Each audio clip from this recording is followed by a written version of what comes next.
नमस्कार, सिटी न्यूजच्या बातमीपत्रात प्रेक्षकांचं मनपूर्वक स्वागत। आज दिनांक 25 फेब्रुवारी 2025 वार मंगळवार। बातमीपत्राची सुरुवात करूया सुविचारमालेने। सत्याच्या मार्गावर चालणारे नेहमी विजय मिळवतात। आजचा सुविचार आपण बघितला, आता बघूया बातमीपत्रातील ठळक बातम्या।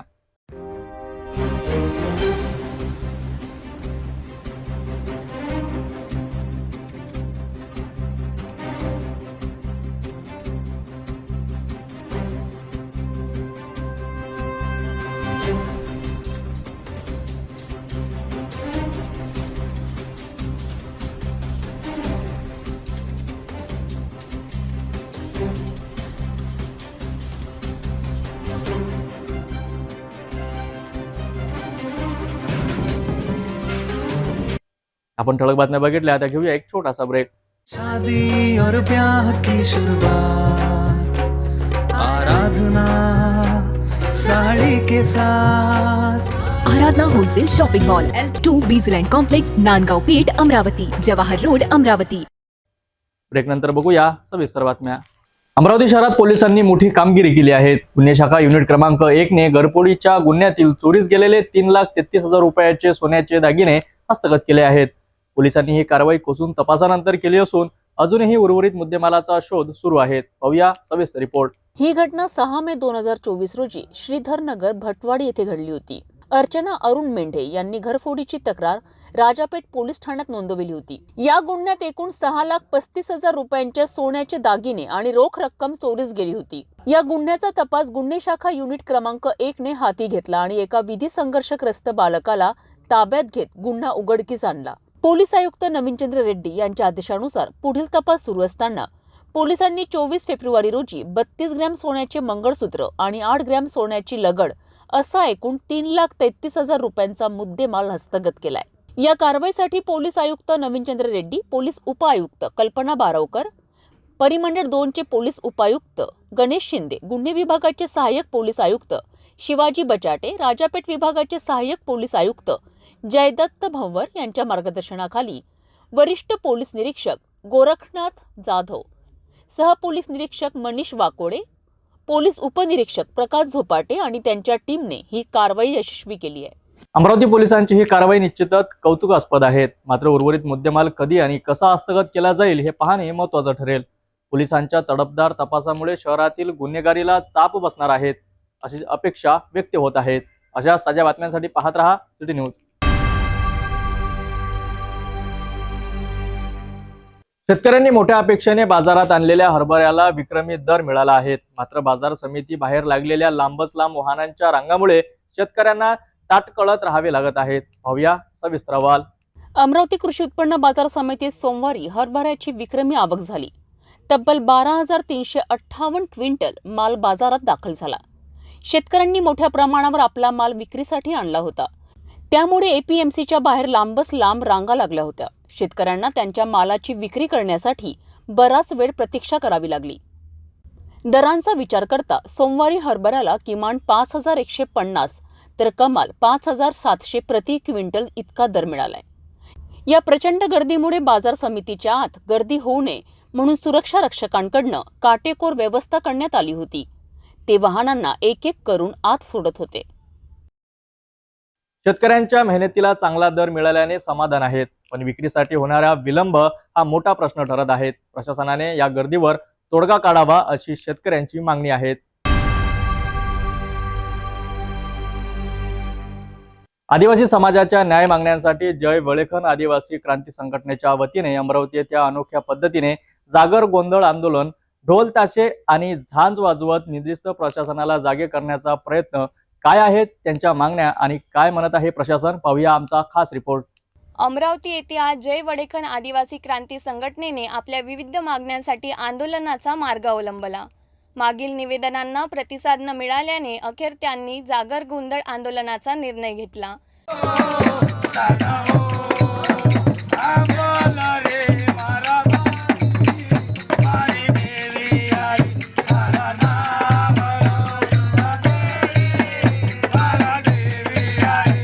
संघटनेच्या पदाधिकाऱ्यांनी ढोल, मृदुंग, झांज आणि टाळ्याच्या निनादात आदिवासी परंपरेनुसार प्रशासनाला जाग करण्याचा प्रयत्न केला।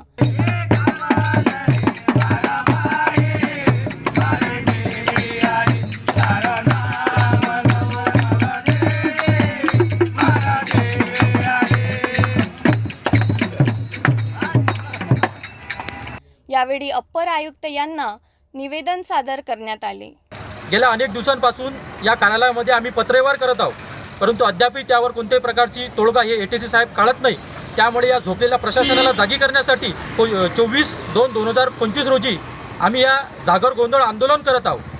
आमच्या काही प्रमुख मागण्या आहे की या ठिकाणी एकाच टेबलवर गेल्या अनेक दिवसांपासून कर्मचारी आहे. वरिष्ठ कार्यालयांचा आदेश आहे की यांची प्रतिनियुक्ती तात्काळ रद्द करण्यात यावी व त्यांना मूळ आस्थानापर्यंत पाठवण्यात यावं, परंतु अद्याप असे करत नाही. दुसरी बाब म्हणजे हे प्रकल्प कार्यालय अमरावती शहरासाठी धारणीला दिलेलं आहे, परंतु बाकीच्या उर्वरित तालुक्यांना त्यांचा कोणताही फायदा होत नाही. त्यामुळे ते उपशाखा म्हणून एक अमरावती शहरात सुरू करण्यात यावं. वसतिगृहामध्ये विद्यार्थ्यांची क्षमता वाढवण्यात यावं. रोजंदारी कर्मचारी लावताना आदिवासी विद्यार्थ्यांना पहिलं प्राधान्य द्यावं. अशा विविध मागण्यांसाठी गेल्या अनेक दिवसापासून आम्ही पत्रव्यवहार करत आहोत, परंतु अद्याप कोणतीही कारवाई नसल्यामुळे आज या आंदोलनाचा पवित्रा स्वीकारलेला आहे. आम्ही जर आमच्या मागण्या तात्काळ पूर्ण केल्या नाही तर यानंतर आम्ही हजारोच्या संख्येने रस्त्यावर उतरून याचा निषेध करेल. जय वडेखन आदिवासी क्रांती संघटनेच्या या आंदोलनानंतर प्रशासन काय निर्णय घेते याकडे संपूर्ण समाजाचे लक्ष लागले आहेत. मागण्या मान्य होणार की आणखी लढा द्यावा लागणार हे पाहणे महत्त्वाचं ठरेल. अमरावती जिल्ह्यात आरोग्य व्यवस्थेचा कणा असलेल्या 102 रुग्णवाहिका वाहन चालकांनी आपल्या थकीत मानधन आणि भविष्य निर्वाह निधीसाठी बेमुदत काम बंद उपोषण सुरू केले आहेत. जिल्हा प्रशासनाकडून दखल घेतली जाईल का या योद्ध्यांना आणखी संघर्ष करावा लागेल.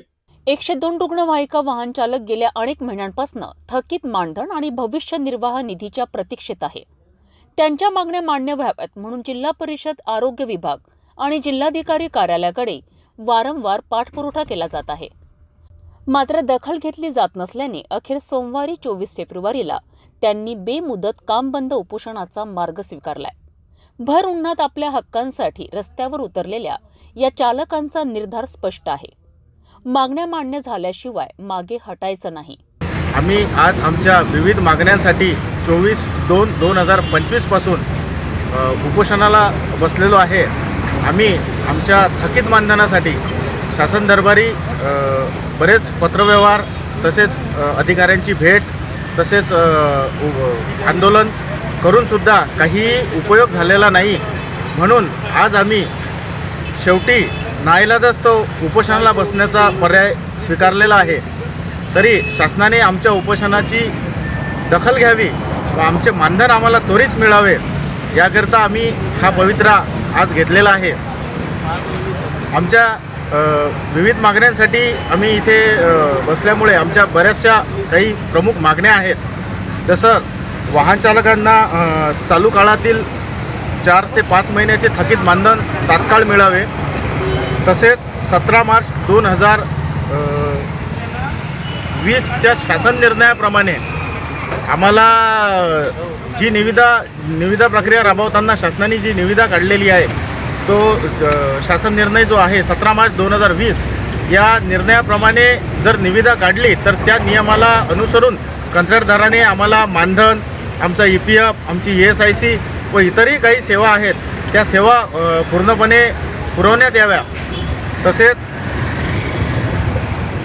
न्यायालयाने माननीय उच्च न्यायालय खंडपीठ औरंगाबाद यांनी दिनांक 27 सप्टेंबर 2024 व दिनांक 30 ऑगस्ट 2024 रोजी वाहन चालकांना किमान वेतन देण्यासंबंधित निर्णय दिलेला आहे. त्या निर्णयाची शासन दरबारावरून तात्काळ अंमलबजावणी व्हावी एवढ्या आमच्या प्रमुख मागण्या आहेत. अमरावतीतील या आंदोलनाकडे आता संपूर्ण जिल्ह्याचे लक्ष लागले आहेत. प्रशासन या आरोग्य सेवेतील महत्त्वाच्या घटकांचा विचार करेल का की या चालकांना अजून मोठा संघर्ष करावा लागेल हे पाहणे महत्त्वाचं ठरेल.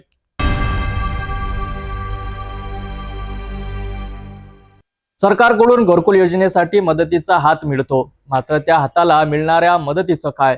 घरकुल लाभार्थ्यांना मिळणाऱ्या अनुदानाच्या रकमेचा पहिला टप्पा जमा होण्याचे आश्वासन दिले गेले, मात्र प्रत्यक्षात त्यांना अजूनही वाटच पाहावी लागते. प्रशासनाच्या या दिरंगाईमुळे लाभार्थ्यांमध्ये संताप वाढत आहेत. शहरातील अनेक नागरिकांनी शासनाच्या घरकुल आवास योजनेअंतर्गत अनुदानासाठी अर्ज केला होता. मनपाने 1.5 महिन्यांपूर्वी या योजनेसाठी पात्र लाभार्थ्यांची यादी जाहीर केली. 15 दिवसात बँक खात्यात अनुदान जमा होईल असे संकेतही देण्यात आले, मात्र आजही या लाभार्थ्यांच्या खात्यात 1 रुपयाही जमा झालेला नाही. यामुळे लाभार्थ्यांमध्ये नाराजी असून मनपाकडून समाज कल्याण विभागावर जबाबदारी ढकलण्याचा प्रकार सुरू आहे. याच मुद्द्यावर भीम ब्रिगेडच्या कार्यकर्त्यांनी मनपा आयुक्त सचिन कलंत्रे यांना घेराव घालत विचारणा केली. मागच्या वर्षी साहेब फेब्रुवारी मध्ये माझ्या एरियातले घरकुल आहे, त्याच्यानंतर कधी मंजूर झाले ना मीटिंग मध्ये, मी तेच सांगतो तुम्हाला. आता पैसे कधी येतील? पैसे आता समाज कल्याण स्टेट कडे येतील ना. तरी किती दिवस? 1 दिवस 15 दिवस? नाही, 1 महिन्यात येतात ना. मार्चच्या मध्ये ना पैसे त्यांचे. मार्चच्या म्हणजे तरतूद आहे का? फेब्रुवारी मध्ये तरतूद आहे ना त्यांच्याकडे. ती चर्चा झाली ना मीटिंग मध्ये, ते पण असतात ना. अच्छा. सामाजिक न्यायाचे आपले जाधवर साहेब आहेत ना, त्यांच्याशी बोलणं मीटिंग मध्ये ते मेंबर आहेत. पैसे आणि आहेत त्यांच्याकडे. प्रधानमंत्री आवास योजनेचे दुसरा का पहिला? दुसरा ते कोणता चेक आहे? पहिला. तिसरा चेक. कोणाचा? नारायणगावचे कोणता? त्याचं नाव विचारा, लावला आपण. वैयक्तिक ना. वैयक्तिक तर देतोय आपण, सगळे दिले. त्यांचा एक चेक एखादा राहिला असेल. सर्व कागदपत्रे पूर्ण करूनही निधी का रोखला जातोय, हा सवाल लाभार्थ्यांकडून विचारला जात आहे. मार्च महिन्यात उन्हाळ्याची सुरुवात होणार असून त्याआधी घरे हाती मिळावीत अशी लाभार्थ्यांची अपेक्षा आहे. मात्र प्रशासनाच्या उदासीनतेमुळे या प्रतीक्षेचा शेवट कधी होणार याकडे सर्वांचे लक्ष लागले आहे. घरकुल स्वप्न साकार होण्यासाठी शासनाने पावले उचललीत, पण ही पावले योग्य दिशेने चालत आहेत का? अनुदानाचा पहिला टप्पा लाभार्थ्यांपर्यंत पोहोचला की नाही, आणखी प्रतीक्षा करावी लागेल, या मुद्द्यांवर प्रशासनाने त्वरित निर्णय घेणे गरजेचे आहेत. पाहूया पुढील काही दिवसात अनुदान वितरण कोणता मोठा निर्णय घेतला जातो का? अधिक माहितीसाठी पाहत रहा सिटी न्यूज. शहराच्या पश्चिम भागातील जावेदनगर व अकबरनगर मधील नागरिकांना प्रत्येक वर्षी पावसाळ्यात मोठे नुकसान सहन करावे लागते. येथील नाले उघडे असल्यामुळे पावसाळ्यात नागरिकांच्या जीवाला धोका निर्माण होतो. याच गंभीर समस्येच्या पार्श्वभूमीवर डॉक्टर अलीम पटेल यांनी मनपा आयुक्तांना निवेदन सादर करीत त्वरित सुरक्षा भिंत बांधण्याची मागणी केली आहे. शहराच्या पश्चिम भागातील जावेदनगर आणि अकबरनगर येथे 2 मोठे नाले आहेत, मात्र त्यांच्या काठावर कोणतीही सुरक्षा भिंत नाही. यामुळे प्रत्येक पावसाळ्यात स्थानिक नागरिकांना मोठ्या प्रमाणात त्रास सहन करावा लागतोय. मागील वर्षीही मध्यरात्री अचानक जोरदार पाऊस आणि पुरामुळे नागरिक पाण्यात अडकले होते आणि त्यांनी कसाबसा जीव वाचविला. घरातील धान्य, कपडे, इलेक्ट्रॉनिक्स वस्तू पाण्याच्या प्रवाहात वाहून गेल्या. टीम डॉक्टर अलीम पटेल यांनी या गंभीर समस्येकडे लक्ष वेधत मनपायुक्तांना निवेदन सादर केलेत. त्यांच्या मते प्रशासन प्रत्येक वेळी नुकसान झाल्यानंतरच जागे होतात, मात्र कायमस्वरूपी उपाययोजना करण्यासाठी कोणतीही ठोस पावले उचलत नाही. निवेदन सादर करताना टीमचे हाफिज एहफाज, कारी अंजार, नसीम, अरशद पठाण, इम्रान शाजी, दानिश, शकील, परवेज, मोहम्मद फरीद, मोहम्मद तसव्वुर, शेख कलीम, रिजवान कुरेशी, शेख समीर, इम्रान कुरेशी, अशरफ खान आणि रहीम राही हे सदस्य उपस्थित होते. आता पाहावे लागेल की प्रशासन या गंभीर समस्येवर कितपर लवकर उपाययोजना करते. जावेदनगर आणि अकबरनगरच्या नागरिकांना यंदा दिलासा मिळणार का, की पुन्हा पावसाळ्यात त्यांना नुकसान सहन करावे लागेल, हे पाहणे महत्त्वाचं ठरेल. गेल्या काही दिवसापासून उन्हाचा तडाखा वाढत चालला आहे आणि या उष्णतेचा सार्वजनिक फटका बसत शहरातील बेवारस इसमांना प्रशासनाच्या दुर्लक्षणामुळे अमरावतीतील गेल्या वर्षभरात तब्बल 35 जणांचा मृत्यू झाला आहे. उन्हाळ्याच्या हे प्रमाण आणखी वाढण्याची भीती व्यक्त केली जात आहे, तर बेवारस व्यक्तींसाठी निवारा केंद्र अपुरी पडित असल्याचा आरोप नागरिक करीत आहेत. या पार्श्वभूमीवर प्रशासनाने काय भूमिका घ्यावी पाहूया हा खास रिपोर्टमध्ये.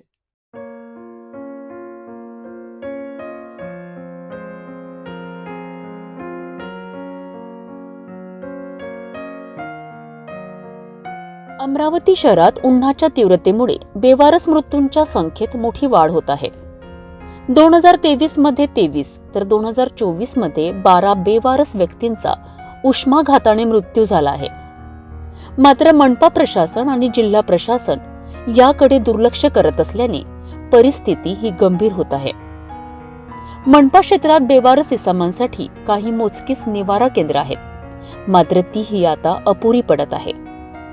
अनेकांना उघड्यावरच झोपावे लागते आणि याच उघड्या आकाशाखाली त्यांचे जीवनही संपते. अमरावती पोलीस विभाग या बेवारस मृतकांसाठी शेवटपर्यंत धडपड करताना दिसतो.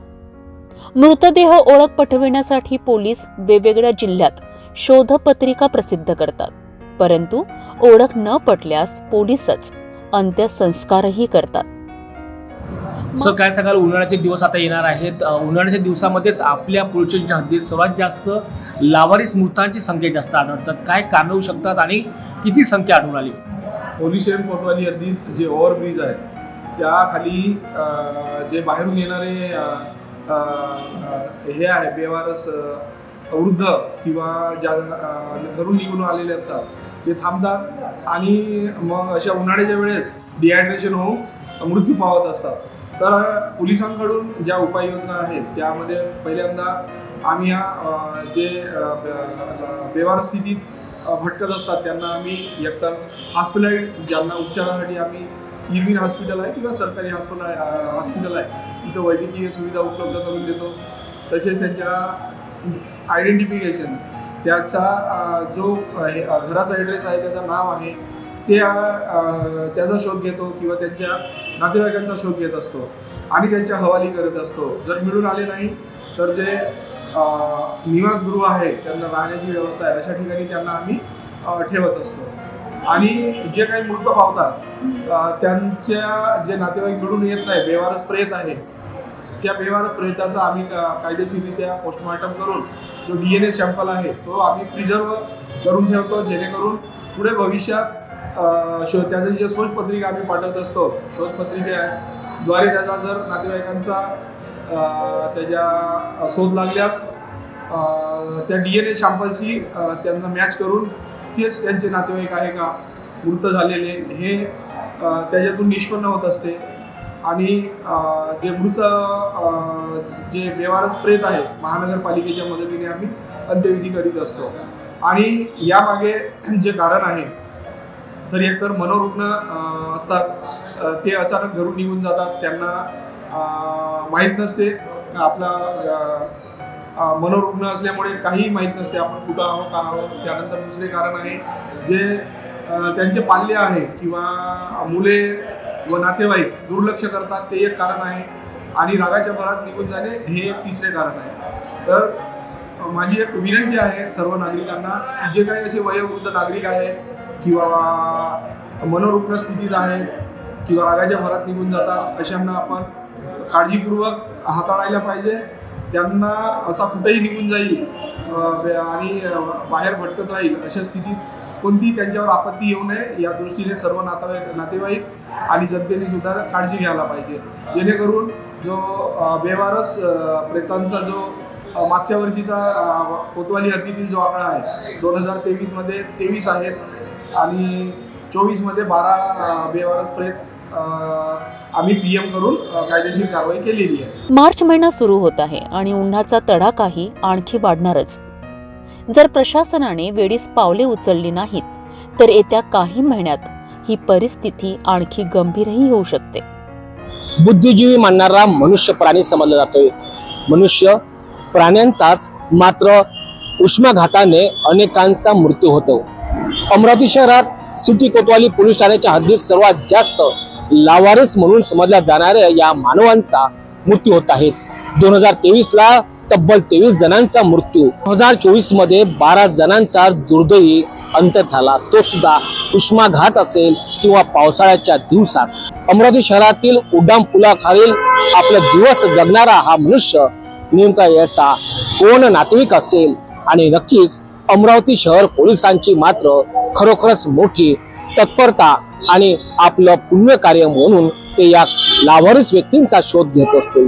लावारिस व्यक्तींचा मृत्यू झाला तर त्यांचा नातेवाईकांचा शोध घेणे, शोधपत्रिका जाहीर करणे, मात्र शेवटपर्यंत नातेवाईकांचा पत्ताच लागला नाही तर पोलीसच दायित्व म्हणून त्यांचं अग्निसंस्कार करतोय.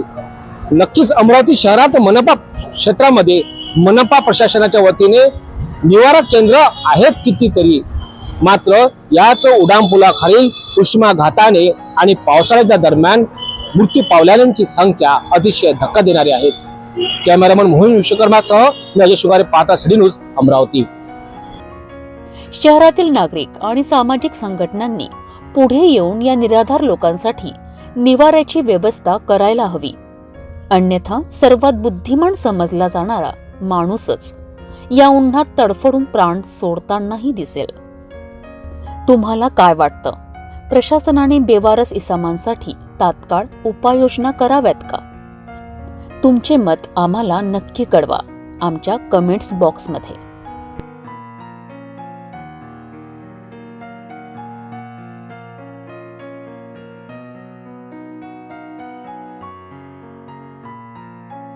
बेवारस म्हणजे शेवटी माणूसच, मात्र त्यांना मदतीचा हात मिळत नाहीत.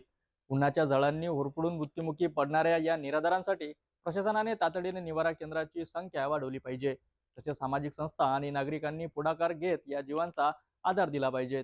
अन्यथा उन्हाच्या वाढत्या तडाख्यात या बेवारस जीवांचे आयुष्य असे संपत राहणार. भातकुली तालुक्यात नावेड वाळू डेपोतील मुदत संपल्याने उतरलेल्या वाळू साठा प्रशासनाने जप्त केला आहे. आता या वाळू साठ्याचा लिलाव होणार असून इच्छुकांसाठी मोठी संधी उपलब्ध झाली आहे. जाणून घेऊया संपूर्ण माहिती. भातकुली तालुक्यातील मौजा नावेड वाळू डेपोची मुदत संपल्यानंतर डेपोमध्ये 2092 ब्रास वाळू शिल्लक राहिलेली होती. प्रशासनाने हा साठा जप्त करून त्याच्या लिलावासाठी तयारी सुरू केली आहे. जिल्हाधिकाऱ्यांच्या आदेशानुसार हा लिलाव 28 फेब्रुवारी रोजी सकाळी 11 वाजता तिवसा भातकुली उपविभागीय अधिकाऱ्यांच्या दालनात पार पडणार आहे. या लिलावात कोणत्याही इच्छुक व्यक्ती, संस्था आणि शासकीय विभाग सहभाग घेऊ शकतात. याकरिता संबंधित अधिकाऱ्यांनी जाहीरनामा काढला आहे. पारदर्शक पद्धतीने हा लिलाव पार पडेल अशी प्रशासनाची हमी आहे. तर इच्छुकांनी वेळेत अर्ज करून या लिलावात सहभाग घ्यावा. अधिक माहितीसाठी तिवसा भातकुली उपविभागीय कार्यालयाशी संपर्क साधावा. तर 28 फेब्रुवारीला होणाऱ्या या लिलावासाठी इच्छुक व्यक्ती आणि संस्थानांनी वेळेत सहभागी व्हावे. प्रशासनाच्या नियमानुसार पारदर्शक पद्धतीने हा लिलाव पार पडेल. अधिक माहितीसाठी पाहत रहा सिटी न्यूज. भातकुली तहसील कार्यालयात संजय गांधी निराधार योजना आणि श्रावणबाळ योजनेच्या लाभार्थ्यांसाठी आधार अपडेट करण्याची प्रक्रिया सुरू आहे. मात्र या प्रक्रियेसाठी नागरिकांची तोबा गर्दी पाहायला मिळत आहेत. हजारो लाभार्थ्यांचे आधार क्रमांक त्यांच्या बँक खात्याशी लिंक नसल्याने फेब्रुवारी महिन्याचा हप्ता मिळण्यात अडचण होऊ शकते. त्यामुळे लाभार्थ्यांनी लवकरात लवकर आधार अपडेट करावा असे आवाहन तहसील प्रशासनाने केले आहे. भातकुली तहसील कार्यालयात सकाळपासूनच मोठ्या संख्येने नागरिकांची गर्दी होत आहे. संजय गांधी निराधार योजना आणि श्रावणबाळ योजनेचे हजारो लाभार्थी आहेत, ज्यांना थेट डीबीटी प्रणालीद्वारे त्यांच्या खात्यात पेमेंट मिळते. मात्र आधार अपडेट नसल्यानं अनेकांना पेमेंट मिळण्यात अडथळे येऊ शकतात. याआधी तलाठी आणि तहसील कार्यालयाच्या अधिकाऱ्यांनी लाभार्थ्यांना आधार अपडेट करण्याबाबत सूचना दिल्या होत्या. तरीही 3000हून अधिक लाभार्थ्यांचे आधार क्रमांक त्यांच्या मोबाईल नंबरशी लिंक नसल्याने ते वेळेवर अपडेट करू शकले नाहीत. यामुळे तहसील कार्यालयात एकाच वेळी मोठी गर्दी उसळून असून नागरिकांना मोठ्या प्रतीक्षेला सामोरे जावे लागत आहे. या संदर्भात नायब तहसीलदार मंगेश सोळंके यांनी सांगितले की लाभार्थ्यांनी तातडीने आधार अपडेट करून घ्यावे, जेणेकरून त्यांच्या खात्यात सरकारकडून येणारा हप्ता वेळेत जमा होईल. मागील 1 वर्षापासून जे संजय गांधी श्रावणबाळचे लाभार्थी आहे त्यांना आपण गाव पातळीवर आधार कार्ड अपडेट करून ते आधार बेसवर गव्हर्नमेंटला पैसे त्यांच्या खात्यात जमा करायचे असल्याने पाठवत आहे. तलाठ्यांनी याकरिता त्यांचा वारंवार फॉलोअप घेण्यात आला, परंतु अनेक लाभार्थ्यांनी जे आहे अजूनही जवळपास 3000 लाभार्थ्यांनी त्यांचे आधार अपडेशन करून घेतलेले नाही. अशा लाभार्थ्याकरिता शासनाने आपल्याला फेब्रुवारी एंड ही डेडलाईन दिलेली आहे. त्यांच्या खात्यात फेब्रुवारीचे पैसे फक्त जाणार, त्यानंतरचे त्यांच्या खात्यात पैसे जाणार नाही आहे. त्याकरिता आपण गावोगावी ज्यांनी हे जोडून घेतलेले नाही या अशा लाभार्थ्यांना नोटिसा बजावल्या आहे आणि नोटिसा देऊन आपण हे लाभार्थी बोलावलेले आहे की जेणेकरून त्यांच्या कोणाचेही आर्थिक नुकसान होऊ नये. आणि सध्या जे आहे तर त्यांच्या आधारानुसार ज्यांच्या आधारमध्ये काही प्रॉब्लेम आहे, आधार अपडेट नाही आहे, अशांच्या मोबाईल नंबरवर एक OTP जातो. त्या OTPनुसार त्यांचं जे आहे आधार व्हेरिफिकेशन होऊन त्यांच्या खात्यात DBTद्वारे पैसे जाणार आहे.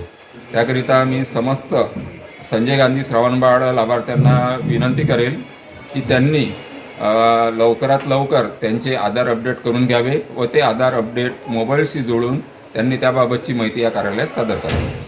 भातकुली तहसील कार्यालयात आधार अपडेट करण्यासाठी झालेल्या या गर्दीमुळे अपंग आणि निराधार लाभार्थ्यांना मोठा अडचणीचा सामना करावा लागत आहे. प्रशासनाने यासाठी अधिक सुविधा उपलब्ध करून देण्याची गरज आहे, जेणेकरून वृद्ध आणि अपंग लाभार्थ्यांना सहज सेवा मिळू शकेल. आता पुढील काही दिवस ही प्रक्रिया सुरळीत चालेल का याकडे सर्वांचे लक्ष लागले आहे. भेटूया एका छोट्याशा विश्रांतीनंतर.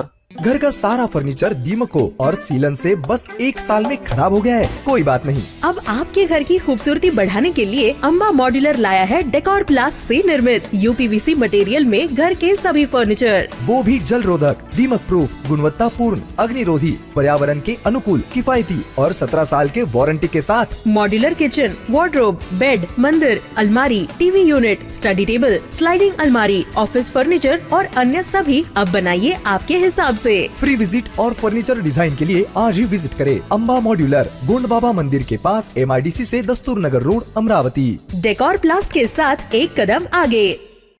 विश्रांतीनंतर पुन्हा आपले स्वागत. यवतमाळच्या राळेगावमध्ये परराज्यातील दारूची विक्री सुरू असल्याचा मोठा खुलासा झाला आहे. गोव्याहून कमी किमतीत आणलेले विदेशी मद्य महाराष्ट्रात रिसायकलिंग करून नव्या ब्रँडने विकले जात असल्याचे उत्पादन शुल्क विभागाच्या कारवाईत उघड झाले आहेत. हा साठा यवतमाळसह वर्धा आणि चंद्रपूर जिल्ह्यातही विकला जात होता. अखेर अंमली पदार्थ विरोधी पथकाने मोठी कारवाई करीत 20 लाखांचा साठा जप्त केला आहे आणि 2 जणांना अटक सुद्धा करण्यात आली आहे.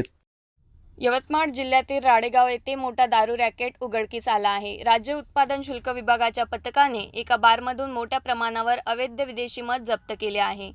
गोव्यातून कमी किमतीत खरेदी केलेल्या विदेशी दारूला महाराष्ट्रातील ब्रँडच्या बाटलीत भरून विक्री करण्याचा हा गोरखधंदा अनेक महिन्यापासून सुरू होता. ही बनावट दारू यवतमाळ, वर्धा आणि चंद्रपूर जिल्ह्यात मोठ्या प्रमाणात विकली जात होती. उत्पादन शुल्क विभागाला मिळालेल्या गुप्त माहितीनुसार संयुक्त पथकाने छापा टाकत तब्बल 20 लाख रुपयाचा अवैध मदसाठा जप्त केला. या प्रकरणी 2 जणांना अटक करण्यात आली असून अटक आरोपीचे नावे जयनारायण दुबे आणि ओम वाजपेयी अशी आहे. हा गोरखधंदा इतक्या मोठ्या प्रमाणावर सुरू होता की राज्य उत्पादन शुल्क विभागाला यामध्ये आणखी मोठ्या रॅकेटचा संशय आहे. यामुळे यवतमाळ जिल्ह्यात बनावट मद विक्री करणाऱ्या इतर गँग्सवरही लवकरच कारवाई होण्याची शक्यता आहे. स्थानिक नागरिकांनी या प्रकरणाची सखोल चौकशी करून दोषीवर कठोर कारवाई करण्याची मागणी केली आहे. यवतमाळ जिल्ह्यातील राळेगावमध्ये सुरू असलेल्या या मद्य रॅकेटचा भांडाफोड झाला असला तरी अशा अवैध गोरखधंद्यांना आळा घालण्यासाठी प्रशासनाला अधिक सतर्क राहावे लागणार आहे. गोव्याहून येणाऱ्या बनावट मद्यांवर सरकार कडक कारवाई करणार का, हा मोठा प्रश्न निर्माण झाला आहे. यवतमाळच्या राळेगाव तालुक्यातील वर्डी येथे 3 दिवसीय चालणाऱ्या भव्य आमदार केसरी शंकरपटाला आदिवासी विकास मंत्री अशोक उईके यांनी भेट दिली. या भेटीत त्यांनी शंकरपटात सहभागी झालेल्या शेतकऱ्यांशी संवाद साधला आणि त्यांनी महत्त्वाचे मार्गदर्शन केले. पाहूया हा संपूर्ण रिपोर्ट. यवतमाळ जिल्ह्यातील राळेगाव तालुक्यात वडकी येथे पारंपरिक आणि ऐतिहासिक आमदार केसरी शंकरपटाचे आयोजन करण्यात आले आहे. हा शंकरपट शेती, पशुपालन आणि स्थानिक उद्योगांसाठी महत्त्वाचा मानला जातोय. महाराष्ट्र राज्याचे आदिवासी विकास मंत्री अशोक उईके यांनी या शंकरपटाला भेट दिली आणि उपस्थित शेतकऱ्यांसोबत संवाद साधला. त्यांनी शेतकऱ्यांना शेतीविषयक धोरणे, सरकारी योजना आणि आधुनिक शेती तंत्रज्ञानाची माहिती दिली. यावेळी भाजपा तालुकाध्यक्ष चित्तरंजन कोल्हे यांच्यासह अनेक भाजपा कार्यकर्ते उपस्थित होते. शंकरपटाच्या माध्यमातून स्थानिक शेतकरी आणि व्यापाऱ्यांना मोठा फायदा होत आहे. या शंकरपटाला मोठ्या संख्येने लोकांची उपस्थिती लाभली असून परिसरात आनंदाचे वातावरण आहे. तर पाहिले तुम्ही वर्डी येथील आमदार शंकरपटाचा खास अहवाल. मंत्री अशोक उईके यांच्या उपस्थितीमुळे हा शंकरपट अधिकच महत्त्वाचा ठरला आहे. पुढील 3 दिवस हा शंकरपट मोठ्या जल्लोषात पार पडणार आहेत. यवतमाळच्या लोहारा पोलीस ठाण्याच्या निष्काळजीपणामुळे मोठा प्रकार उघडकीस आला आहे. गेल्या 6 वर्षापासून फरार असलेला गंभीर गुन्ह्यातील आरोपी पोलिसांच्या हातातून तुरी देत हातकडीसह पसार झाला आहे. ही घटना पोलीस विभागासाठी मोठी नामुष्कीची बाब ठरली असून या निष्काळजीपणामुळे स्थानिक गुन्हे शाखेसह लोहारा पोलीस विभागावर टीका होत आहेत. गेल्या 6 वर्षापासून पोलिसांना गुंगारा देणारा बबलू दामोदर तायडेला स्थानिक गुन्हे शाखेच्या पथकाने अखेर काल रात्री ताब्यात घेतले होते. 2018 मध्ये लोहारा पोलीस ठाण्यात दाखल असलेल्या गंभीर गुन्ह्यात तो वॉन्टेड होता. काल रात्री गस्त घालणाऱ्या पोलिसांना आरोपी नायरा पेट्रोल पंपावर दिसला. त्यानंतर पोलिसांनी सापळा रचत त्याला अटक केली. त्याला मेडिकल तपासणीसाठी नेत असताना पोलिसांच्या निष्काळजीपणाचा फायदा घेत आरोपीने हातकडीसह पलायन केले. आरोपी हा हातकडीसह पसार झाल्याने पोलीस यंत्रणेची मोठी फजिती झाली आहे. या प्रकरणामुळे स्थानिक गुन्हे शाखेची आणि लोहारा पोलिसांची कार्यक्षमता प्रश्नचिन्हात आली आहे. गंभीर गुन्ह्यातील आरोपी पोलिसांच्या ताब्यातून सहज सुटतो म्हणजे सुरक्षा व्यवस्था किती ढिसाळ आहे यावरून स्पष्ट होते. या घटनेनंतर आरोपीच्या शोधासाठी विशेष पथक तैनात करण्यात आले असून संपूर्ण जिल्ह्यात नाकाबंदी करण्यात आली आहे. मात्र पोलीस प्रशासनाच्या निष्काळजीपणामुळे आरोपीने पलायन केले. यासाठी जबाबदार असलेल्या पोलीस कर्मचाऱ्यांवर कारवाई होणार का, हा मोठा प्रश्न आहे.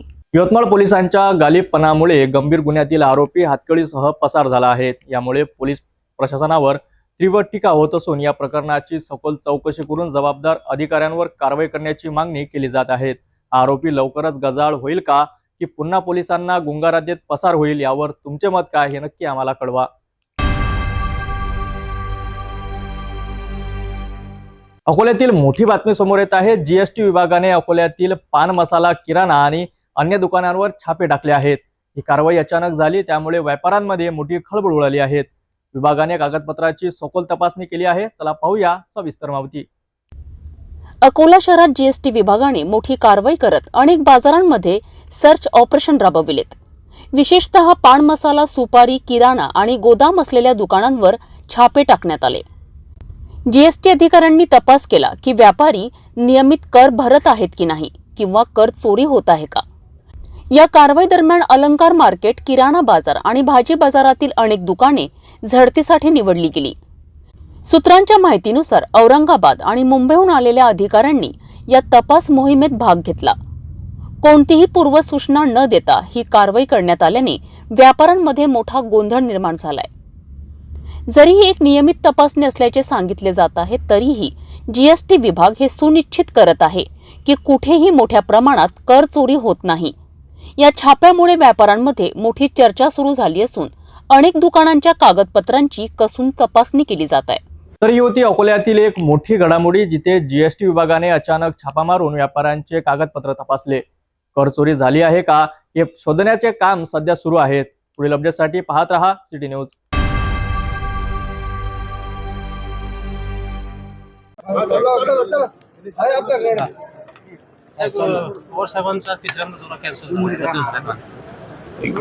ते येणारच होते, परंतु त्यांचे संध्याकाळी त्यांना पुन्हा खोकल्याचा जरा त्रास झाला आणि त्यामुळे त्यांनी मला कळवलं की ते काही आज येण्याची शक्यता कमी आहे आणि आज सकाळी पुन्हा रिकन्फर्म झाल्यावर मी निघालो. थोडीशी त्यांची तब्येत हे असल्यामुळे ते आज येऊ शकले नाही. देशमुख कुटुंबीय आहे, आजपासून अन्नत्याग आंदोलन करते.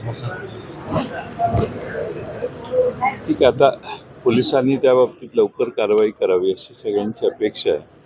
पोलीस दलाच्या कडून ज्या लोकांच्या अपेक्षा पोलीस दल वेळेवर पूर्ण करत नाही, त्यामुळं अन्नत्यागाच्या पर्यंत त्या कुटुंबियांना जावं लागतं. कुठेतरी धनंजय मुंडे असतील, पाटील असतील, यांचा राजीनामा घेतला जात नाही.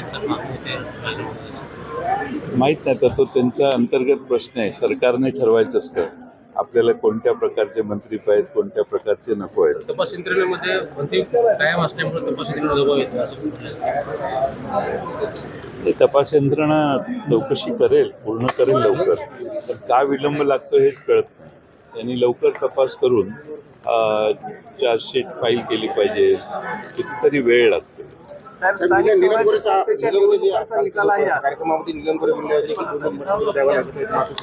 त्यावर आता अनेकांनी प्रतिक्रिया दिलेली आहे.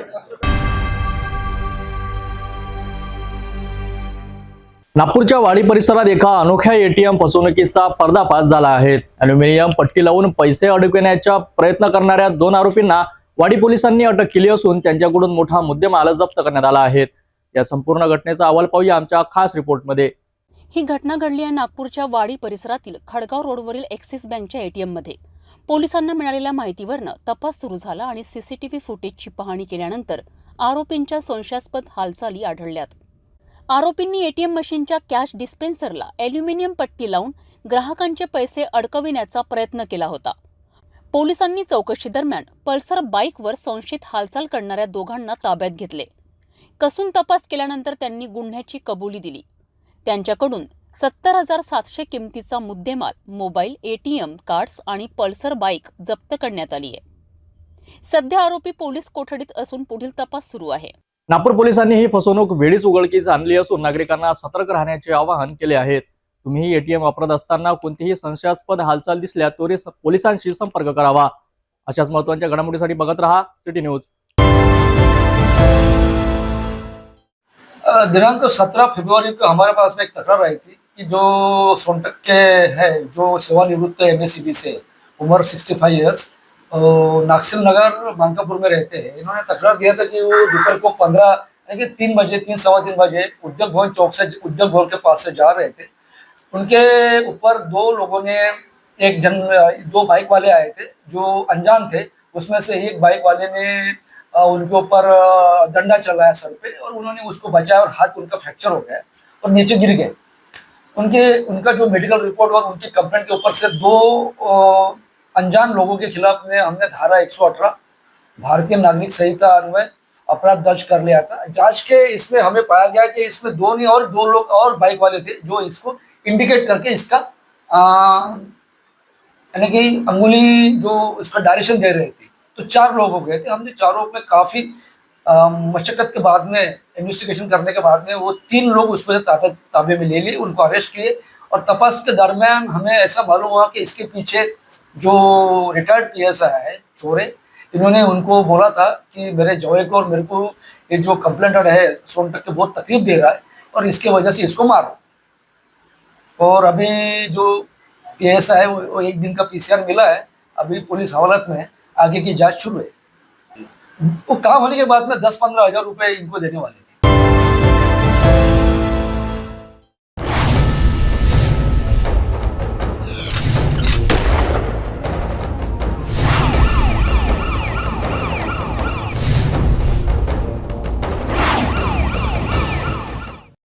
नागपूर शहरातील पाचपावली पोलिसांनी मोठी कारवाई करत गोवंश हत्येसाठी बेकायदेशीररित्या जनावरे ठेवणाऱ्या एका तस्कराला शोधून काढले आहेत।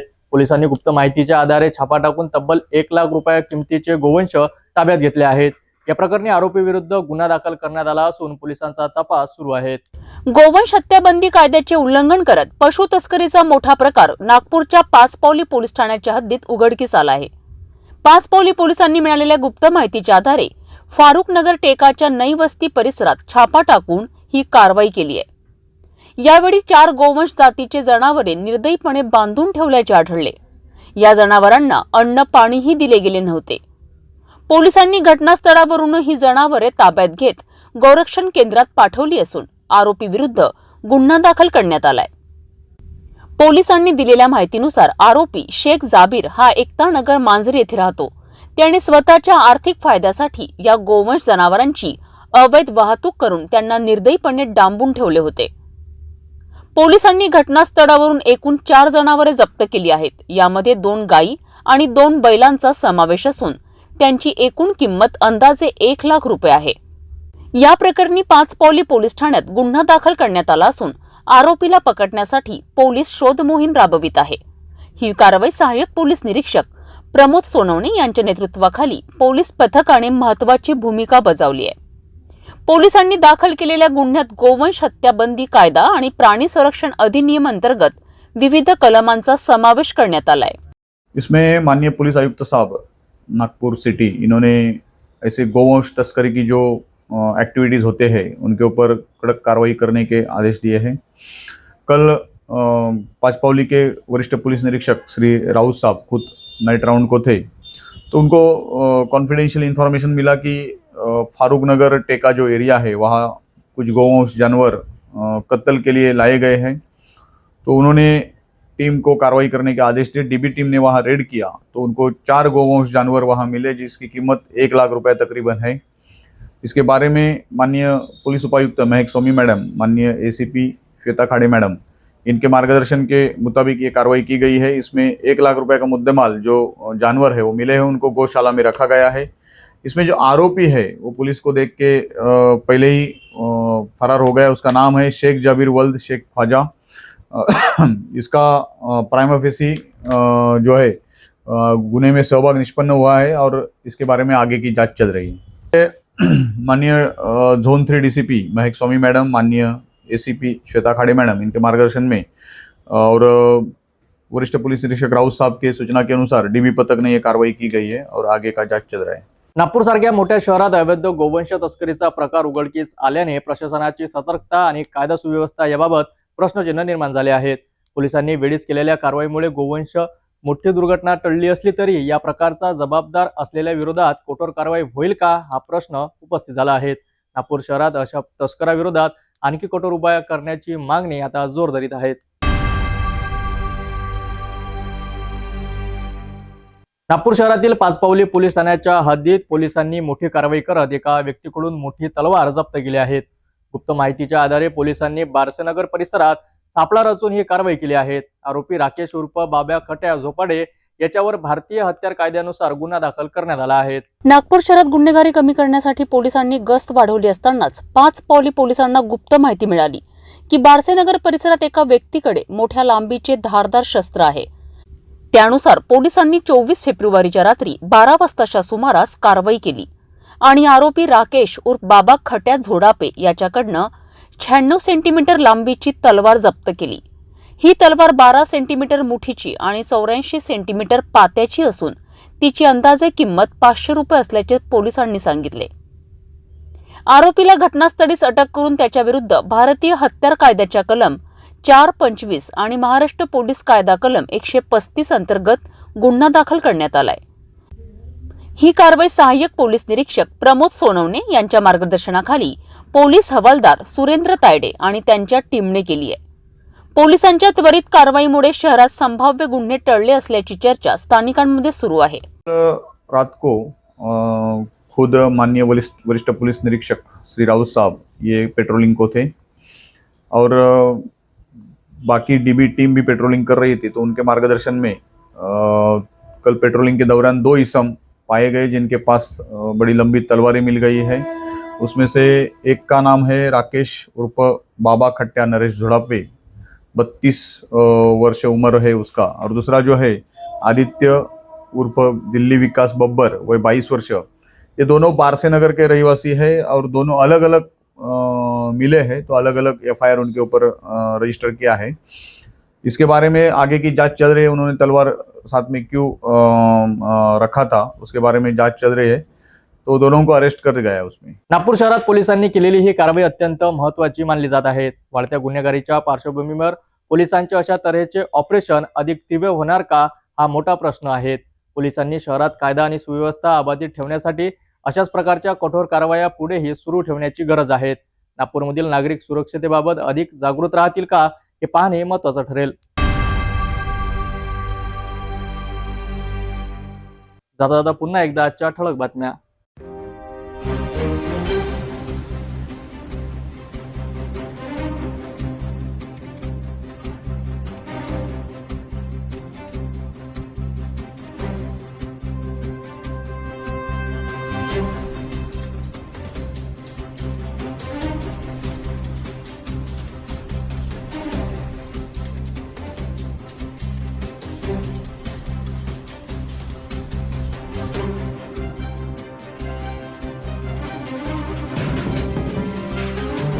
आपण आता सिटी न्यूज चॅनल आपल्या केबल टीव्हीवर सुद्धा बघू शकता, ज्यामध्ये next channel number 117, Jio channel number 872, JTPL channel number 73, RRC 899, Fastway channel number 256, city cable channel number 92 वर।